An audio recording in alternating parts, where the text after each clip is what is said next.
Postal ব্যালটে কারচুপির সুযোগ নেই বলে মন্তব্য করেছেন নির্বাচন কমিশনার আবুল ফজল মোহাম্মদ সানাউল্লাহ। বলেন, পোস্টাল ব্যালট নিয়ে বিভ্রান্তিকর তথ্য ছড়ানো হচ্ছে। তারপরেও রাজনৈতিক দলগুলোর অভিযোগ খতিয়ে দেখা হচ্ছে বলে জানান আরেক কমিশনার আনোয়ারুল ইসলাম সরকার। সোমবার রাজধানীতে আলাদা দুটি জায়গায় এসব কথা বলেন কমিশনাররা। মঙ্গলবারের মধ্যে ভোট কেন্দ্রের তালিকা প্রকাশ করা হবে। ফেব্রুয়ারির শুরুতে ব্যালট সহ অন্যান্য নির্বাচনী সামগ্রী পাঠানো হবে রিটার্নিং কর্মকর্তার কাছে, আর ভোটের আগের দিন ব্যালট যাবে কেন্দ্রে।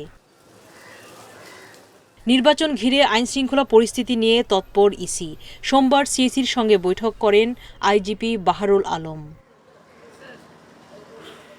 এদিকে ইসি আনোয়ারুল ইসলাম সাংবাদিকদের বলেন, নির্বাচন ঘিরে রাজনৈতিক দলগুলো নিজেদের অভিযোগ ও পরামর্শ দিচ্ছেন। সবকিছুই খতিয়ে দেখে ব্যবস্থা নিচ্ছে কমিশন। সবাই আসতেছে নির্বাচন কমিশনে, তাদের অভিযোগ অনুযোগ পরামর্শ এগুলো দিচ্ছে।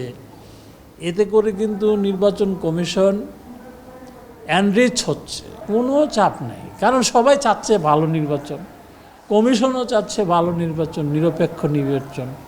এছাড়া কমিশনার মোহাম্মদ সানাউল্লাহ বলেন, পোস্টাল ব্যালটে একজনের ভোট আরেকজনের দেওয়ার কোনো সুযোগ নেই।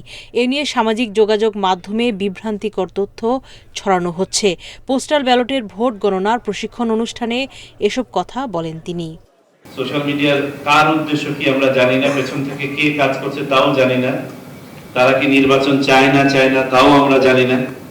সুনির্দিষ্ট কিন্তু দেখবেন কোনো অভিযোগ নেই।